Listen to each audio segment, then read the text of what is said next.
내일 햇살 속에 찬란할 거야. 임양숙. 사람마다 가만히 보고 있으면 나태주 시인의 풀꽃이 생각난다.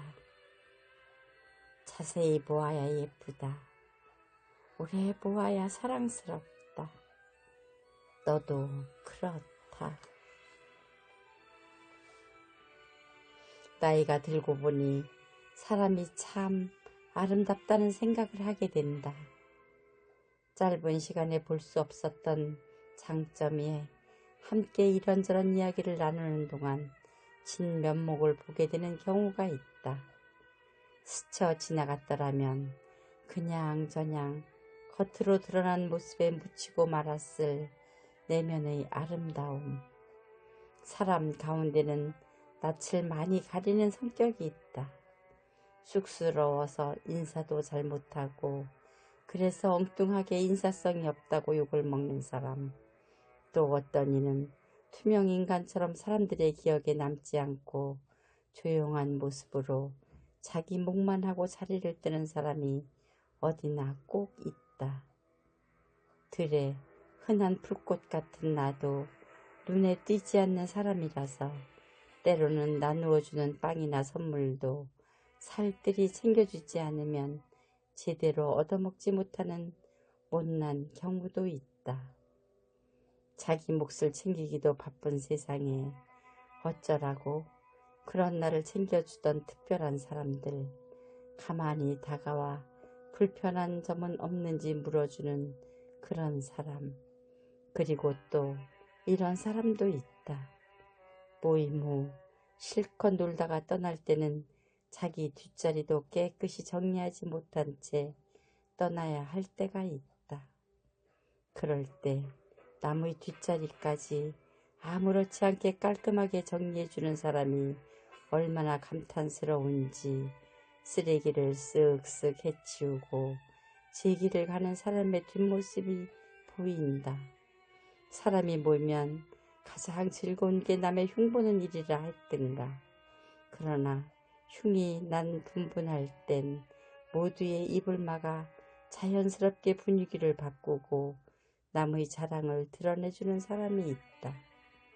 하나님은 이런 사람들을 당신의 꽃바구니에 예쁘게 담을 것이라는 생각이 든다. 난 맹꽁이다. 갓 결혼해서도 시어머님의 말 한마디 때문에 눈물이 쏟아져서 한쪽 구석에서 끙끙 앓는 며느리가 은근히 신경 쓰이셨을 게다. 남편도 후를 털어버리지 못하고 꽁한 나 때문에 속이 터졌을 것 같다는 생각을 나이든 지금에야 해본다. 사람은 엉덩이가 가벼워야 한다는 말이 있다. 사람이 좀 무거워야 한다지만 솔직히 주위 사람의 필요에 재빨리 움직여주는 엉덩이가 가벼운 사람은 누구나 좋을 것이다. 나는 엉덩이가 무거워 앉은 자리에 곰팡이가 필 정도다. 사람을 사귈 때도 한참 친해지기까지는 말 한마디 건네지 못한다. 그뿐인가 좌중의 분위기를 재미없게 하는 사람이어서 적당히 분위기에 알맞게 농담 한마디로 분위기를 풀어주고 조금 수다도 떨고 싶은데 그게 안 된다. 딱딱하게 굳어있는 얼굴의 상대방에게 먼저 웃음을 날려주고 날씨 같은 가벼운 한마디로 마음이 절로 열리게 하는 사람을 보면 많이 부럽다. 그런가 하면 친구도 궁합이 있나 보다. 여행을 하며 같은 방을 배정받고 함께 옆자리에 앉아 몇 날 며칠을 지내며 마음이 통하여 편하게 삶의 향기를 나눌 수 있는 사람도 있다. 그런 친구와 문학의 길까지 함께 가기까지는 상당한 시간이 걸리기도 하지만 인생에서 보석 같은 소중한 사람이다. 내겐 문학 작품도 돈도 많지 않지만 항상 나는 부족하지 않다. 때로 외롭고 초라하다고 느낄 때 와인 한 잔 같은 용기와 따뜻함을 주는 사람들이 있어서다. 참 고맙다. 나이 70 후반이 되어 기꺼이 친구라고 부를 한 사람을 만나게 되었다. 취미도 상황도 비슷한 처지로 이야기를 나누면 잘 통하는 사람이었다. 남들이야 우릴 뭐라고 평해도 우린 신나게 배꼽 잡고 웃을 수 있었다. 내가 그녀에게 마음을 열 수 있었던 이유, 그녀가 겨울마다 시어머니를 찾아뵐 땐 30여 년 전 시어머니가 떠주신 스웨터를 입고 간다고 했다. 당신이 떠주신 스웨터를 입은 며느리를 보며 시어머니 얼굴에 행복이 감도는 걸 보았다는 것이다. 시어머님이 계셔 자신이 실수하는 것도 눈 감아줄 어리광을 부릴 수 있어 감사하다고 했다.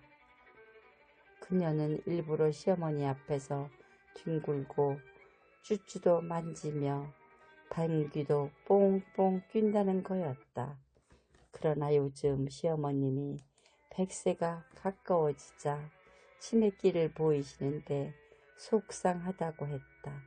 아드님도 알아보지 못하시면서 그녀 많은 내 새끼라고 등도 어깨도 쓰다듬으며 안아주신다는 이야기가 내 가슴에 사랑의 씨앗 하나를 심는 듯 했다.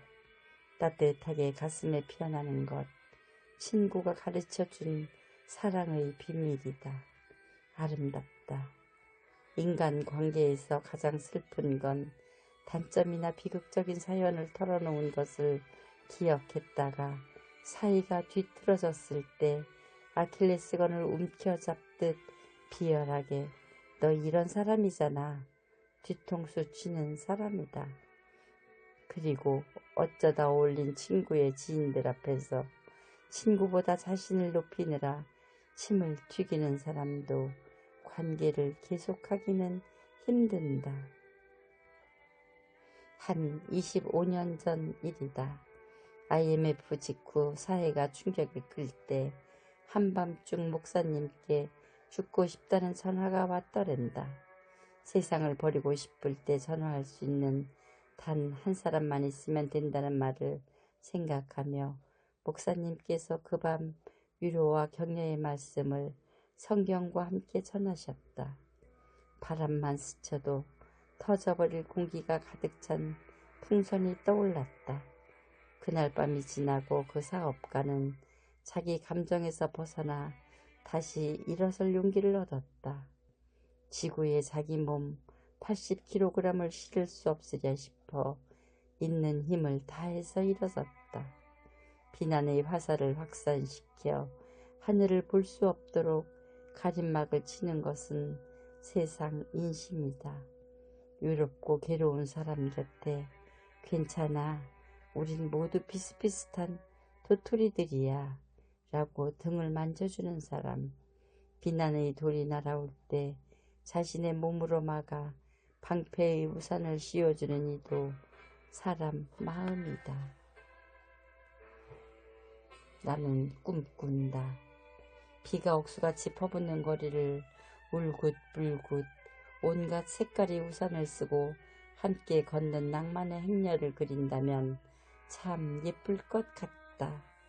비바람이 휘몰아친 흙무덤 속에 누워있는 꽃무더기를 본다.